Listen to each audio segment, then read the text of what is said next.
Pero vamos a ver en esta noche, dejándolo todo, le siguieron. Ese es el tema, dejándolo todo, le siguieron. Vamos a ver en primer lugar, ahí donde estábamos, vamos a ir a Lucas capítulo 5. La vez pasada estuvimos medio haciendo una introducción a este punto, pero ahora lo vamos a tratar de una manera más detallada. Lucas capítulo 5 y después vamos a orar, hermano. Dice el verso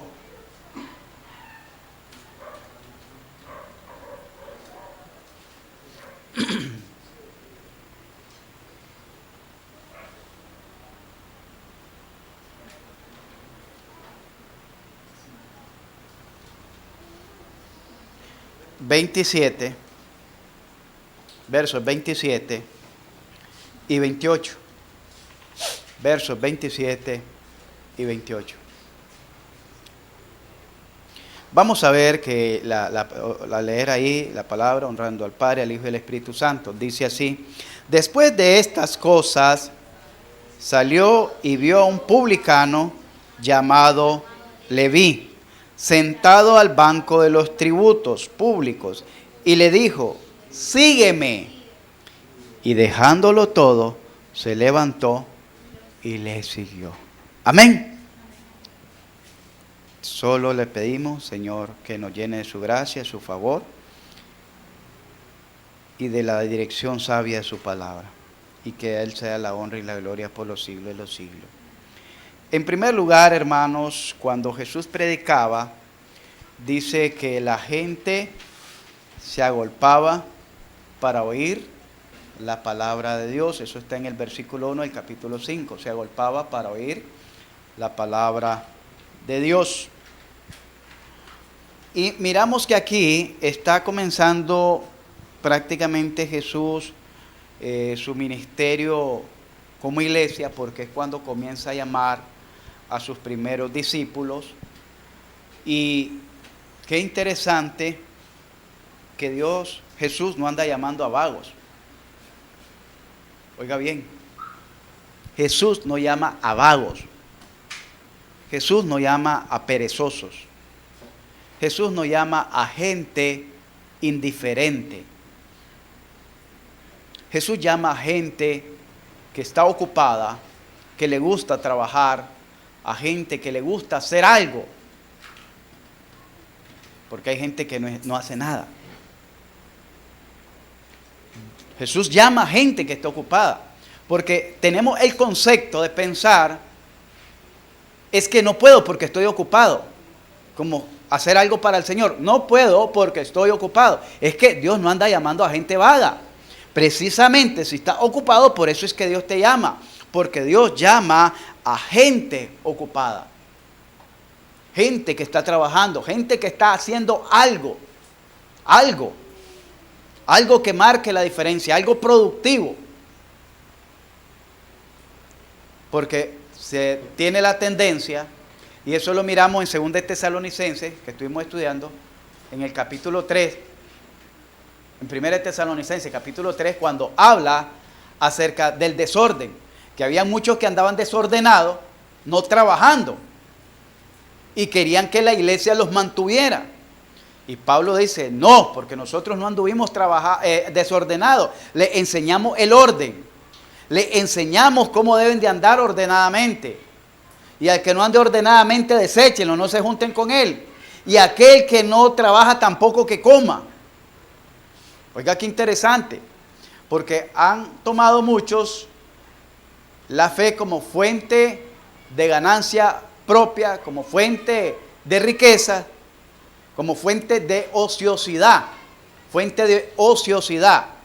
gente desocupada, que no le gusta hacer nada, ya agarraron un texto y ustedes los van a ver, porque estamos entrando a lo que vamos a ver el Evangelio. Van a ver mucha gente en los mercados, les decía la vez pasada, que andan con un parlante, dizque que son ministerios de predicación, y se ponen a todo parlante a predicar, y después pasan a recaudar la ofrenda a las personas que están allí, a lo de los tramos que están de vecinos, porque predican. Oiga bien cómo hacen estos faranduleros. Va pasando una muchacha de falda y la manda al infierno. Pecadoras que se van a ir al infierno porque andan mal vestidas. Y ese vago que anda con las mechas piojosas también se va a ir al infierno. Y si la dueña del tramo también anda con toda apretada, toda exótica, a ella no le dice nada, sino que dice, vamos a orar por estos hermanos, amigos, vecinos que colaboran. Vamos a orar para que Dios los bendiga. Ese tipo de personas son manchas en vuestro ágape, dijo Judas. Son una vergüenza para el evangelio y una desgracia para la humanidad. Oiga bien, mancha en vuestro ágape, vergüenza para el evangelio y desgracia para la humanidad. Porque son personas improductivas. Prácticamente se han convertido en un parásito social que están dependiendo de lo que les dé los demás sin ellos producir nada. Están consumiendo sin producir nada. Dios, en primer lugar, llama a gente ocupada. No llama a vividores del evangelio. No llama a vagos espirituales. Llama a gente que está ocupada para ocuparse en un nuevo oficio. Gente que está ocupada para ocuparse en un nuevo oficio. Dice que la gente se agolpaba para oír la palabra de Dios. Entre ellos estaba Simón, Jacobo y Juan. Entre toda esa gente que se agolpaba para oír la palabra de Dios. En segundo lugar, miramos que Simón había confiado en la palabra de Dios. Había una multitud que se agolpaba. No sé si entiende el término agolparse, pero eso es como un mar de gente que se le venga encima. Yo le digo, qué bueno que Jesús tenía ese dominio propio, esa unción, ¿verdad? Porque si hubiera padecido de claustrofobia, se nos desmayaba ahí ese hombre. Pero no padecía de claustrofobia. Yo sí padezco de eso. Estar apretado en un lugar. Imagínese un mar de gente. Y usted dice, pero ¿cómo, pastor? ¿Cómo sabemos de eso? Cuando él, en la carta de Juan sale, que el evangelio de Juan, dice que lo apretaban tanto cuando una mujer dice, con flujo de sangre de 12 años, llegó y se acercó y tocó el borde de su manto. Él dijo, ¿quién me ha tocado? Y los discípulos le dicen, qué pregunta más irónica, si venía apretado en esta manifestación. ¿Cómo no te van a apretar? ¿Cómo no te van a tocar? Pero él decía porque alguien lo había tocado, pero con fe. Mire, una multitud apretaba a Jesús. Le echaba la mano, pero no recibía nada. Una mujer de arrastra entre la multitud, hasta se le pararon encima. Se le pararon en sus dedos tal vez, la machucaron, la golpearon. Imagínese una mujer con 12 años de flujo de sangre, era una mujer anémica, calaverienta, débil. 12 años de flujo de sangre. Esa mujer no, era anémica, pálida. ¿Con qué fuerza iba a meterse entre esa multitud? Pero su fe, que era mayor, la hizo llegar hasta ahí. Y ella tocó a Jesús. A diferencia de los otros que lo tocaron, apretándolo, ella lo tocó con fe. De igual manera, aquí la gente se agolpaba para oír la palabra de Dios. Pero fue Simón quien había confiado en la palabra de Dios. La pregunta es, nosotros también recurrimos en muchas ocasiones a atender la palabra de Dios. Pero ¿cómo estás escuchando la palabra de Dios? ¿Estás escuchando la palabra de Dios como un cuento de hadas? ¿O como que estés escuchando la predicación de la radio? ¿O como que estés escuchando las noticias? Es más, para las noticias le ponen más mente, porque de las predicaciones no comentan. Pero si hubo un terremoto en tal lugar, ahí anda todo el mundo alarmado que hubo un terremoto y ya viene el fin del mundo. Pero en las prédicas nadie comenta. De la palabra de Dios nadie comenta. Y ya comienzan a coincidir con profecía y estas cosas, pero no estudian la palabra de Dios.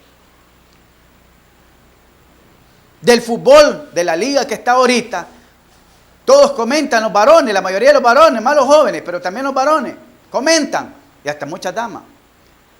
Y que unos son Barça y que otros son Madrid, dice. Y lo bonito es que no han salido de estos charcos. No han salido de estos charcos y ya son Barça. No han salido de estos charcos y ya son Madrid. Yo nunca me he inclinado a eso del deporte. Me gusta el deporte, me gusta verlo a veces cuando están en la final. Me gusta, si lo están viendo los charlos, los miro. Pero que yo soy esto, yo soy aquello. Si ellos son los que se están llevando los millones. Ellos son los que viven como multimillonarios. Ellos son los que se gozan de la gran vida. Yo no salgo de mi barrio Ciudadela, Nicaragua, por mirar porque gane Barcelona o porque gane el Madrid. Yo no salgo ahí. En la venta no me van a fiar porque ganaron ellos, ni me van a dar descuento en ningún lado, ¿verdad? Pero esa es la parte de la...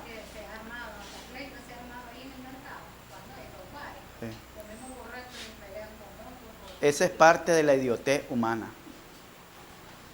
Esa es parte de la idiotez humana. Ellos viven de eso, sí saben. Ellos viven de eso. Porque si no tuvieran tanta afición, no hubiera tanta pagos que se hacen y ellos no recibieran tantos millones. Pero ellos viven así por la idiotez de nosotros. Simón había confiado ¿en qué?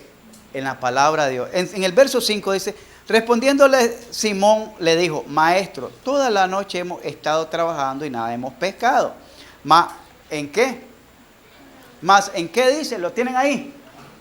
Al final, ¿qué dice? ¿Más en qué? En tu palabra.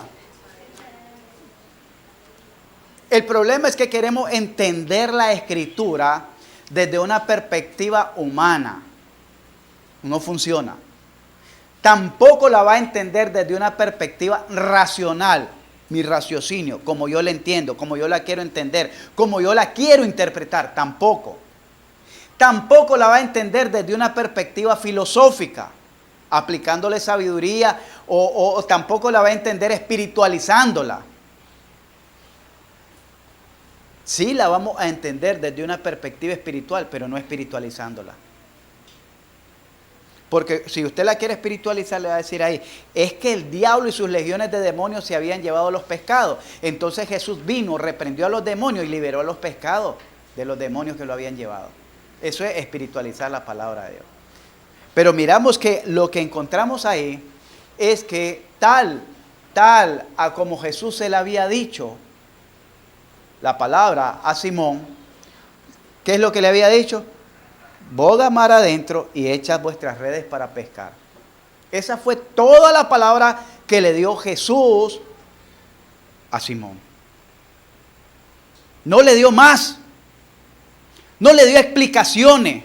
No le dio un curso de teología. No le dio una exégesis para que pudiera entender. Simplemente le dio la palabra. Y en esa palabra que Dios le dio, que Jesús le dio, que siendo Dios también, Pedro confió. No confió en su fuerza, no confió en la fuerza de los que estaban con él, confió. Dice, más, por encima de lo que hemos hecho, más, por encima de nuestro desvelo, toda la noche habían pasado esforzando, más, por encima de nuestra fuerza, ya no aguanto el brazo, lo ando ligado a estar tirando la red y a estarla guiñando, más por encima de la confianza que tenía en mis pescadores, más por encima de la confianza que tenía yo como pescador, que de naturaleza soy experto, más por encima de todo eso, voy a confiar en tu palabra. No podemos dejarlo todo si no hemos confiado en la palabra de Dios. Y eso es lo que está pasando. ¿Por qué mucha gente lleva vida mediocre? Porque no ha confiado en la palabra de Dios. ¿Por qué mucha gente no puede ver la gloria de Dios en su vida? Porque no ha confiado en la palabra de Dios. Sencillamente. No lo ha dejado todo porque no ha confiado totalmente en la palabra. Quizás parcialmente. Como que Pedro dijera, bueno, vamos a hacer otra cosa. Pues Pedro, si la confiara parcialmente, voy a echar otra vez la red, pero no me voy a ir mar adentro, la voy a echar aquí donde estaba, en lo seco, en la orilla. O puede haber dicho, bueno, voy a ir mar adentro, pero ya no tengo fuerza para echar la red. ¿Qué piensa este? Si fuera Dios, supiera lo que estoy sintiendo, que es lo que dicen muchos. Si fuera, supiera lo que estoy viviendo, supiera lo que estoy experimentando. Pero es que no es de saber, es de confiar. Y Pedro no dijo, bueno, yo me voy a ir mar adentro y que le aparezcan los pescados. Que aparezcan ahí sin necesidad. Porque si es Dios, ¿para qué necesito echar la red? Si Él es Dios y los va a hacer aparecer. Pero se trata de confiar en la palabra de Dios, en su totalidad, no parcialmente, no parcialmente. Porque les digo, mucha gente que se agolpaba escuchó la palabra de Dios, pero solo Pedro pudo ver la gloria de Dios. Porque solo Pedro creyó a la palabra de Dios. Y solo Pedro obedeció la palabra de Dios. En tercer lugar, Simón se había apropiado de la palabra de Dios. En el verso 6 dice, y habiéndolo hecho, ¿qué fue lo que hizo? Habiéndolo hecho, ¿qué fue lo que hizo? ¿De qué nos viene relatando? ¿Qué fue lo que hizo Pedro? No solo lo oyó, porque muchos se quedan solo con el oír. Ah, sí, estuvo bonita la prédica. Vieras qué bonito el estudio. Vieras que, sí, sentí que me habló. En una parte sí, pero en otra no. Está bien. Peor es que no te hable del todo. Pero está bien. Pero, ¿qué vas a hacer con ello? ¿Te vas a apropiar? O solo me gustó y ya está. Vieras qué bonito predican ahí en la iglesia. Pero, ¿estás viviendo tú conforme las predicaciones de la iglesia? Ah, no, es que yo ya con eso ya no puedo. Entonces, ¿de qué sirve? ¿De qué aprovecha? Igual que la gente que se estaba agolpando. Había una multitud, pero esa multitud no vio la gloria de Dios. Vio la gloria de Dios el que oyó, creyó, se apropió de la palabra de Dios e hizo conforme a la palabra de Dios. Eso es lo que miramos en Mateo capítulo 7, el verso 22 al 24. El que oye y hace la palabra de Dios. Le compararé a un hombre prudente que edificó su casa sobre la roca. Pero no solo el que oye, porque dice Santiago que hay muchos que son oidores olvidadizos. Oímos y tantito pasó un día, el miércoles y el jueves ya se nos olvidó. Y viernes que no hubo culto comenzó el bochinche y se puso alegre la cosa en la casa y comenzó la fiesta. Porque ya se olvidó. ¿Por qué se olvida? Porque quedó aquí y no bajó aquí. A apropiarse, a confiar. Porque apropiarse, mire, para Pedro no solo decía, ah, bueno, sí, me lo dijo Jesús, voy a ir en carrera. Se lo estaba diciendo un hombre que él miraba, un hombre común. Él miraba a un maestro, él no miraba a Dios. Nosotros ahora creemos que Jesús es Dios. Pero él no creía todavía que Jesús era Dios. Él no lo conocía. Él no había escuchado de él. Pero aún así él confió, porque él primero le dijo maestro, pero después miramos que le dice Dios, le dice Señor, Adonai. Entonces, confiar en la palabra de Dios es creer, a pesar de mi razonamiento, a pesar de mi duda, a pesar de mis condiciones, yo voy a hacer un sobreesfuerzo, desvelo, sigo, cansancio, sigo, rendido, sigo, frustrado, sigo, estaba decepcionado, él siguió, él se sentía tal vez con el agua al cuello de las deudas y no pescó nada y le iba a llegar el cobrador, el cortero, la luz, el agua, no sé quién más, pero él confió y dijo, sigo, porque quien me lo está diciendo, no me está diciendo nada malo, me está dando una oportunidad de creer en algo positivo. Y eso es lo que no hemos entendido, que Dios nunca nos va a lanzar a algo negativo o algo que nos vaya a hacer daño. Dios siempre nos está llamando para nuestro bienestar. Ahora, ya había tenido el no, como dice alguien. Toda la noche tuvo el no. El mar le cerró las puertas. No hay peces. Toda la noche tuvo el no de parte del mar. Ahora, ¿por qué iba él? Por el sí. Pero la puerta que el Señor abre, nadie la cierra. Y la puerta que él cierra, sí, nadie la abre.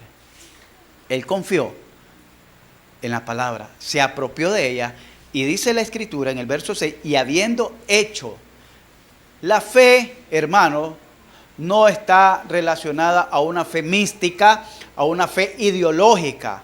Santiago dice La fe sin obra es muerta. Porque si tú crees, debes demostrar lo que has creído. Debes caminar en esa fe. Si tú dices ser cristiano, vive como cristiano. Si tú dices que eres salvo, vive como un salvo. Si tú dices que eres hijo de Dios, vive como un hijo de Dios, no como un hijo del diablo o un hijo del mundo. Porque la fe no es el decir, la fe es el vivir para glorificar a Dios. Dice que él, y habiendo hecho, Pablo decía en Hechos 26-23, oh rey Agripa, no fui rebelde a la visión celestial que recibí, sino que primeramente le enseñé, dice, por Jerusalén, por Judea y por toda la tierra, que se arrepintiesen a Dios y se convirtiesen a Dios, haciendo obras dignas de arrepentimiento. Porque hasta el arrepentimiento no es algo expresivo, es algo demostrativo. Porque si yo digo que me arrepentí, es que me volví a Dios. Entonces tengo que demostrar que me he devuelto a Dios. Entonces, si antes vivía de una manera alejado de Dios, ahora tengo que vivir de una manera contraria a lo que vivía antes. Porque me he arrepentido. Habiendo hecho, encerraron gran cantidad de peces y su red se rompía. Cuando nosotros confiamos y nos apropiamos de la palabra de Dios, es que vamos a poder dar frutos dignos de arrepentimiento. Pero ¿por qué pasan años, meses, días, semanas y no hay crecimiento? No hay un progreso espiritual en nosotros. Y miramos que seguimos igual que estábamos el año pasado. Si usted está igual que estaba el año pasado, si usted está igual que estaba el año antepasado y todos los años que han pasado, déjeme decirle que es de preocuparse. Es de preocuparse. Pastor, no estoy igual. ¿Y cómo se siente? Peor. Ay, Dios mío. Créanlo.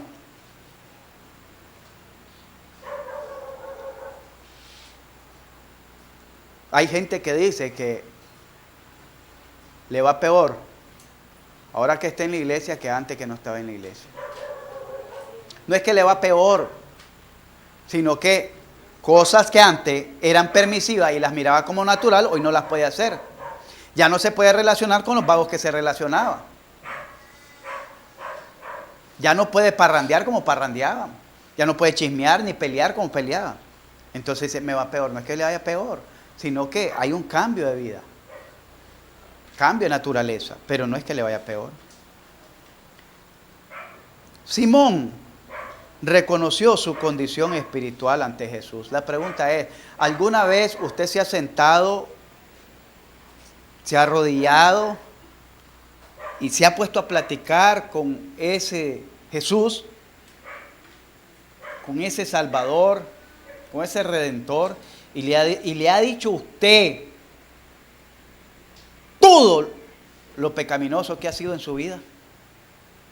Ha platicado con Él de tal manera que le ha hecho ver la gloria de santidad de Jesús y la gran inmundicia que hay en nosotros. Señor, si ni yo mismo me aguanto de tanto asco que siento por todo lo que he sido. Ni yo mismo me aguanto. Cómo apesta mi vida. ¿Sí? ¿Cómo hiciste tú, Señor, para abrazarme si ni yo mismo me aguanto? Mi hedor, mi pestilencia de pecado. ¿Cómo hiciste tú, Señor? Porque yo reconozco que soy lo más vil de este mundo. ¿Cómo hiciste para abrazarme? Simón reconoció sus condiciones. 5:8, hermanos, dice, viendo esto, Simón Pedro cayó acostado en la cama. ¡Qué rica que está! Y con este frío me abrigo. Buenas noches. Así cayó. Cayó de rodillas. Y eso es lo que no hacemos, arrodillarnos.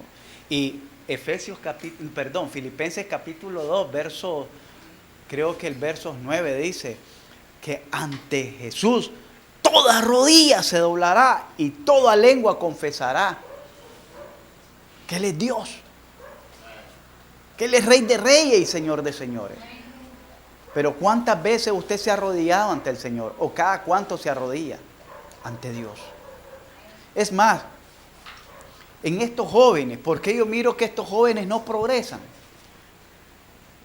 Porque se está orando y ellos están con las chibolas peladas. ¿Cómo va a orar el Señor ahí?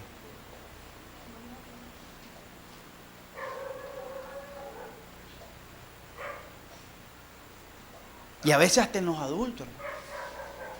Estamos orando. O se está predicando y están en otra actividad. ¿Cómo van a apropiarse de la palabra de Dios? ¿O van a entender que Dios les está hablando? Simón reconoció su condición espiritual, pero para poder reconocer su condición espiritual, primero, ¿qué hizo? Dos cosas. Escuchó la palabra. Tres cosas. La escuchó, la palabra de Jesús. Se apropió de ella y la puso en práctica. Por eso es que tanto Leví, donde leímos, por eso es que Simón y Jacobo, el tema, dejándolo todo, le siguieron. ¿Por qué no han podido dejar muchas cosas las personas? Porque no se han apropiado de la palabra de Dios. La han escuchado, no es que no la hayan escuchado. La han leído, no es que no la hayan leído, pero no la han apropiado, no se han apropiado. Porque hasta ahí llegamos, como me dijo ayer un bandido. De ahí no pasan. No soy, miren qué brutalidad la de la gente. Lee la Biblia el bandido, porque tuvimos un debate con un bandido ayer. Yo estoy en la línea María, me dice. Yo lo dejo hablar. No estoy ni con los católicos, no soy católico ni evangélico. Les creo, me inclino un poco más a ustedes, pero yo estoy en la línea María. Y ha leído porque me mencionó bastante el Antiguo Testamento. Y le dije, línea María. Emmanuel, línea María. La Biblia dice que solo hay dos caminos. El camino de la salvación y el de la condenación. El camino al cielo y el camino al infierno. La puerta ancha y la puerta angosta. Yo no sé dónde sacas vos tu línea María. En la Biblia no aparece esa línea María. Son dos, Leo. O estás con Dios o estás con el diablo, Leo. O soy hijo de Dios o soy hijo del diablo. Y tuvimos un ratito ahí. Porque la gente, y hasta muchos cristianos, recibimos parte del mensaje, pero cuando llegamos, cuando ya tocamos, o cuando ya toca, donde duele, y ya siente que le apretó el callo, o el uñero, o la herida, o la espina, dicen, ¡ay! Y ahí no, ahí ya no vamos. Ya no, ¡ay! Hasta ahí nomás, como cuando lo están sobando a uno. ¡Ay, ya no siga, ya me duele! Simón reconoció su condición espiritual. ¿Qué le dijo al Señor? Señor, apártate de mí, Señor, porque soy hombre pecador.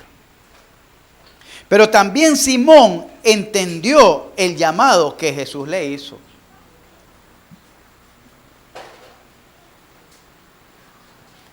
Simón entendió el llamado que Jesús le hizo.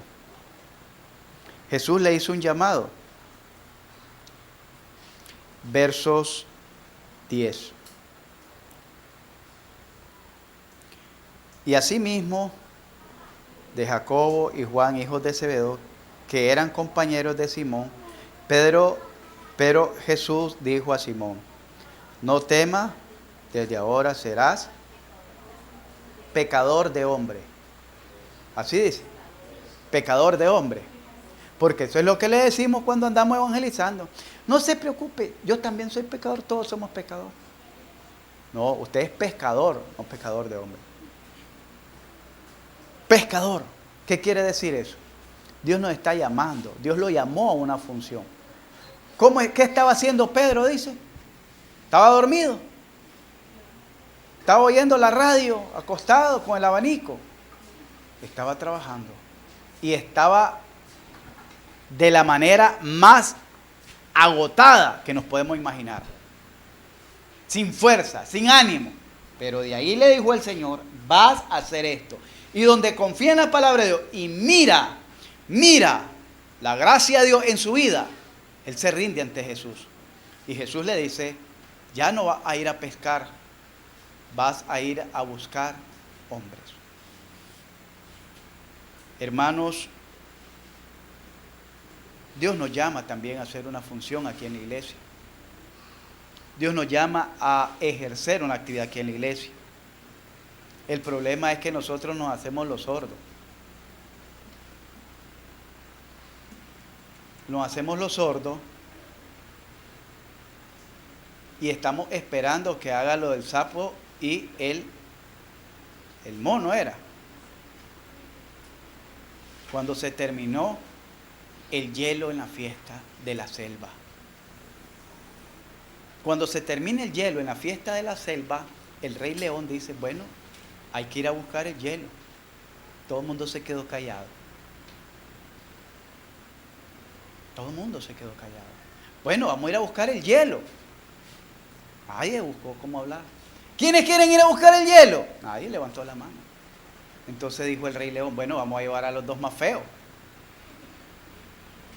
Y se queda viendo el sapo y el mono. Y le dice el mono al sapo, ¿y qué me quedas viendo vos? Agarré el balde y vámonos. A veces así necesitamos que nos llame el Señor. Porque en innumerables ocasiones hemos dicho a la iglesia, Dios nos está llamando a servir. Dios nos trajo aquí no a hacer cultos rutinarios, si son necesarios para la edificación.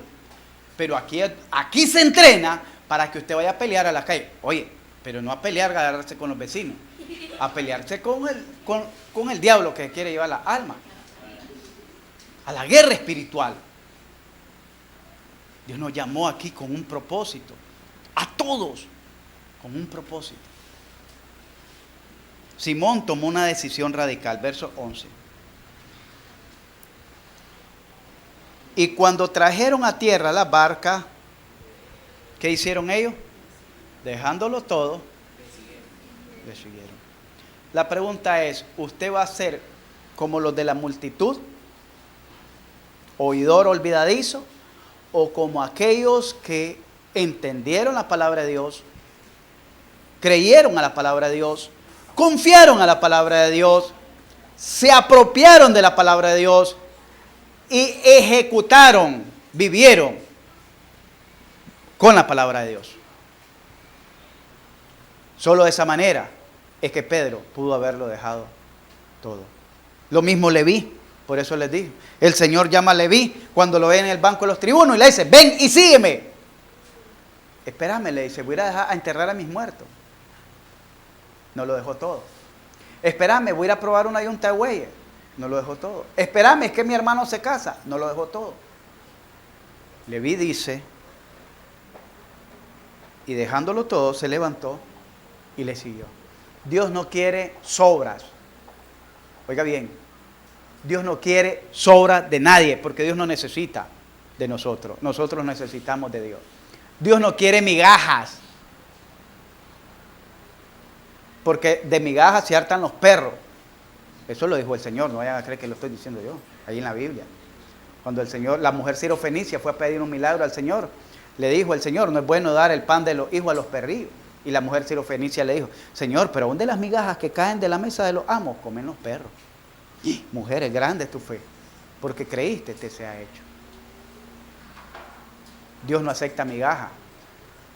Dios no acepta, te voy a dar, Señor, no todo mi corazón, no seas goloso, no seas glotón, te voy a dar un tuquito ahí, un pedacito. El resto es para esto, para mi mamá, para mi papá, para mi hermano, para mi tío, para mi hijo, para mi novio, para mi novia, para mi esposa, para mi baile, para... Ahí quédate en un rinconcito.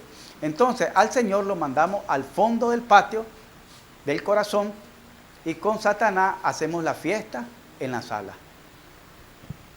Porque le damos parte al Señor. Parte al Señor. El Señor no quiere migajas, no quiere sobra. El Señor dice, y dejándolo todo, le siguieron. Yo no sé qué va a tener que dejar usted, pero yo le digo algo, necesitamos reproducirnos, hermano. Dejar de ser estéril. Y mire, las mujeres en el antiguo pacto que no daban a luz, eran vistas como mujeres malditas, bajo maldición. Y dar a luz para ella era algo glorioso, era una bendición. Porque también estaba en Éxodo, que la bendición era que la mujer diera luz y la maldición era que fueran estériles. Y en Deuteronomio, cuando se dan las bendiciones y las maldiciones. Pero hermanos, nosotros también tenemos que dar a luz. Y para dar a luz, deje de beberse el anticonceptivo espiritual. El anticonceptivo espiritual es la falta de fe en la palabra de Dios. Anticonceptivo espiritual para no dar a luz. ¿Qué es el anticonceptivo? Yo no creo que pueda. Yo no creo que pueda alcanzar esto. Yo no creo que pueda predicar. Yo no creo que pueda discipular. Siempre está diciendo yo no. Y el Señor te dice sí. La palabra de Dios te dice sí. Pedro había intentado toda la noche, pero el Señor le dijo, métete un poquito más adentro y vas a ver. Aprendamos a confiar, ya no en nosotros, confiemos en la palabra de Dios.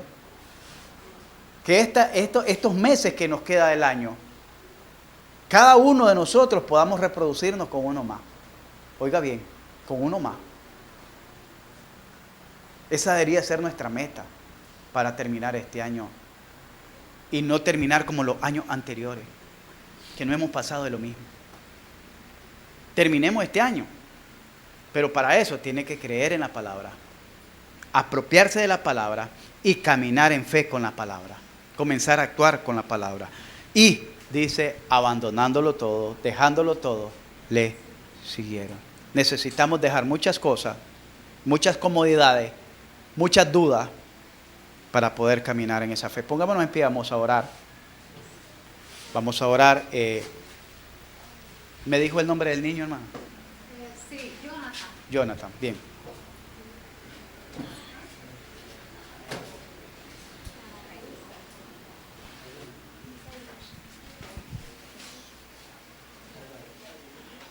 Ahí ore usted, hermanos, sobre el tema, medite sobre este tema.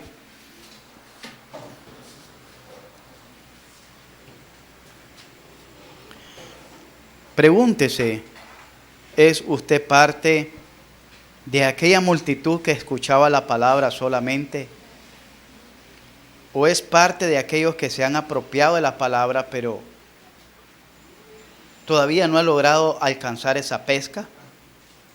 ¿Todavía no ha logrado ver esa gloria de Dios?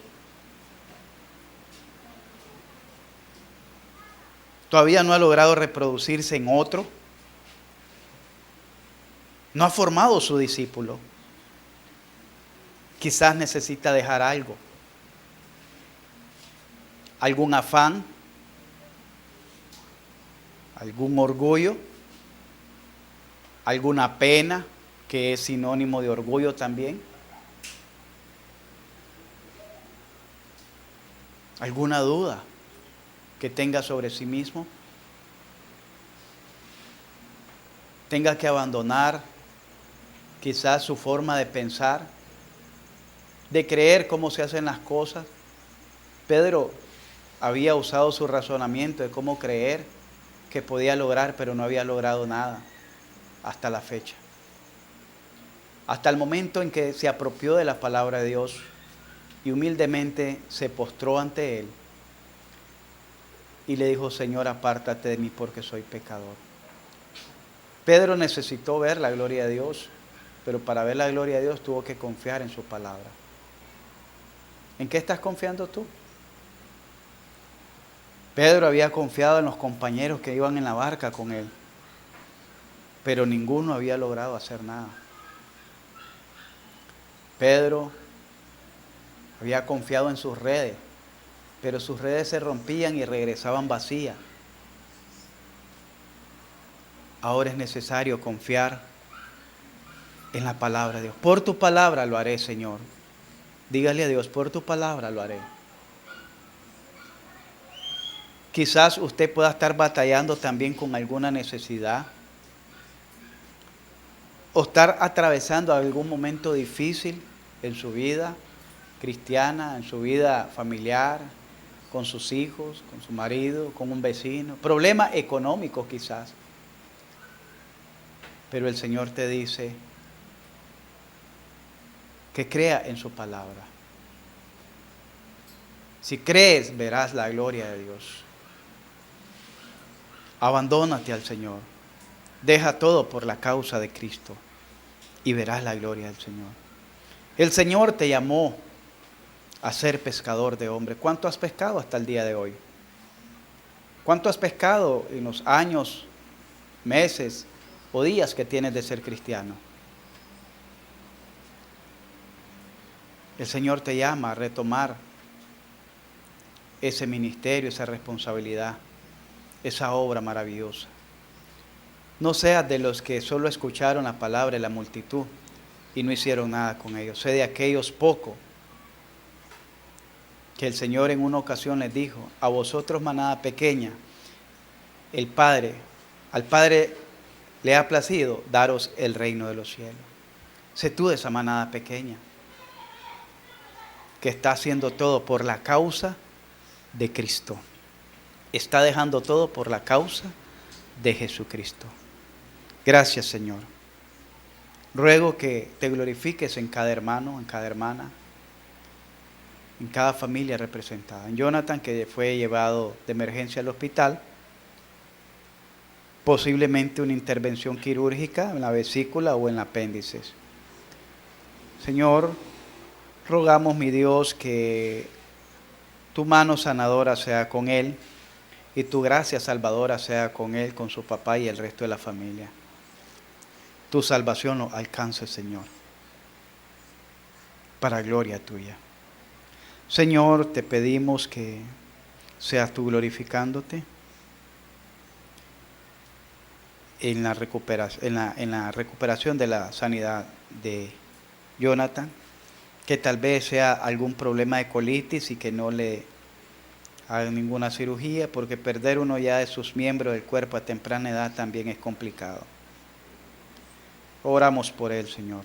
Oramos por el hermano Byron, que estuvo afectado de los riñones y de las rodillas y se le hace difícil venir con esta lluvia. Oramos por él. Oramos por la hermana Rosa, que la ayudes, que la bendigas. Oramos, Señor, por la hermana Lucila, que estuvo con nosotros el domingo bajo lluvia, vinieron. Gracias por ella, Señor. Oramos por Moisés, Señor, y hermana Gladys, que los ayudes y tengas misericordia de ellos, que tu gracia sea con ellos, tu bendición sea con ellos, Señor. Rogamos, Señor, por la vida y la familia de la hermana Yesenia, que tu misericordia, tu providencia y tu gracia infinita también sea con ellos. Rogamos, Señor, por el hermano Kenneth, que está con nosotros. Gracias por él, por el estado de ánimo y de salud de su esposa Yoconda y la de sus hijos, Señor, para que tú obres, Señor, y perfecciones tu obra en el corazón de él y en su familia. Rogamos también, Padre mío, por el hermano Carlos, que lo ayudes a restaurarse, lo ayudes a sanar espiritualmente, lo ayudes, Señor, a mejorar cada día más para tu honra y tu gloria. Lo ayudes, Señor, a ser mejor de lo que era antes, mi Dios. A ser mejor, Señor, de lo que era antes. Ayúdalo, Señor, pues tu palabra dice que las cosas, todas las cosas que nos vienen encima, ayudan para bien. Que esto también sea una ayuda para bien en el hermano. Rogamos por hermana Doria y donde anda, que tú la alcances con tu misericordia, con tu sabiduría y tu gracia, y que obres en el corazón de ella también ahí donde está, en ella y en el de sus niñas. Rogamos por Maribel, Señor, que está con nosotros y su marido, su hogar, que tu bendición y tu gracia no sea parte de ellos. Rogamos por hermano Pedro, hermana Gladys, que los ayudes, que los bendigas, Señor. Que los sigas ayudando y encaminando en esta labor. De igual manera con la hermano Rieder, su esposa, con Roxana. Rogamos por ellos, que los bendigas, que los ayudes, que les proveas siempre, que los guardes y que tu gracia se vaya perfeccionando en ellos. Rogamos por David, Rogamos por Cristian y por Néstor. Que tu obra, Señor, no sea en vano con ellos, sino que tú la perfecciones. Rogamos por Francis, Dios. Bendice a Francis, guarda a Francis. Ayúdala, Señor. Ayuda a Francis, a Emanuel. Ayuda, Señor, a Julián. Ayuda, Dios amado, a esta niña que está con nosotros. Ayúdala, Padre mío. Ruego por la hermana pastora también, que la ayudes y la bendiga, Señor. Ruego por toda la iglesia, por la escuela dominical, por el programa del resto del año, que tú los bendigas y que sea de edificación para la iglesia. Rogamos por Mario, por Arlen, por Iván, por María, por Isaías, por Fátima, por mi esposa, por mi vida, Señor. Que nos ayudes a esforzarnos cada día más por la gracia de nuestro Señor Jesucristo.